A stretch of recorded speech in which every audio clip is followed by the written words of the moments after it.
আজকে আপনাদের ভিতরে একটি অন্যরকম নাস্তার রেসিপি নিয়ে আসলাম। এখানে আজকে আমি একটি ভিডিওতে 3টি রেসিপি নিয়ে আসছি, আপনারা ধৈর্য ধরে দেখবেন আশা করি। আমি প্রথমে কড়াইতে তেল গরম করতে দিয়ে দিলাম।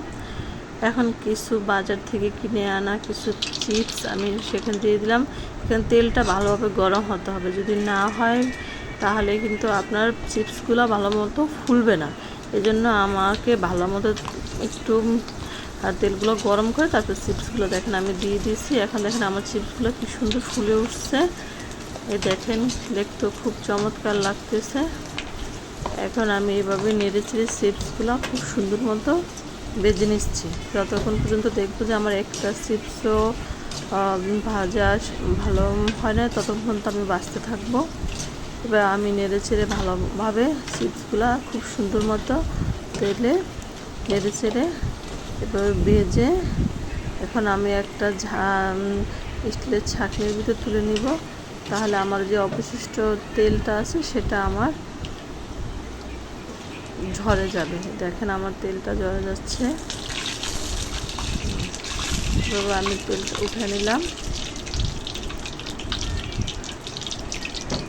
এই দেখেন আমার হয়ে গেল। এই দেখুন আমার চিপসগুলো দেখতে কি সুন্দর হয়েছে, চমৎকার, তাই না? এখন আমি আবার আপনাদের সাথে আরেকটি রেসিপি শেয়ার করব, সেটা হলো গিয়ে পাটিসাপটা পিঠা। আমি এখানে চালের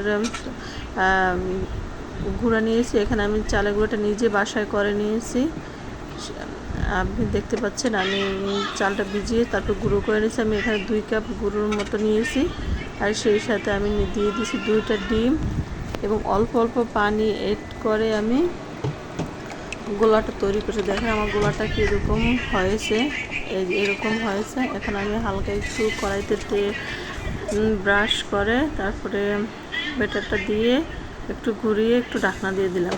দেখেন আমার পিঠাটা কিন্তু তৈরি হয়ে গেছে। এখন আমি শুধু রোল করে নিব। এভাবে আমি পেঁচিয়ে পিঠাটাকে রোল করে নিলেই আমার পাটিসাপটা পিঠা রেডি।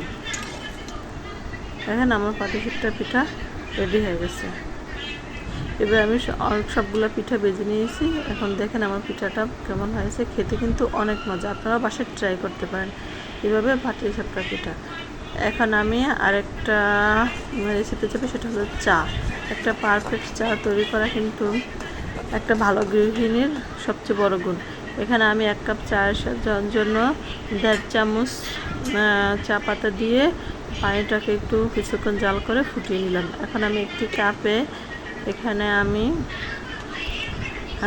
1.5 চামচ চিনি এবং এরা যে যার পরিমাণ এবং 1 টেবিল চামচ গুঁড়ো দুধ দিয়ে আমি চার লিকারটা এখানে দিয়ে দিলাম। তাহলে একদম দেখতে পাচ্ছেন যে আমার একটা পারফেক্ট চা রেডি।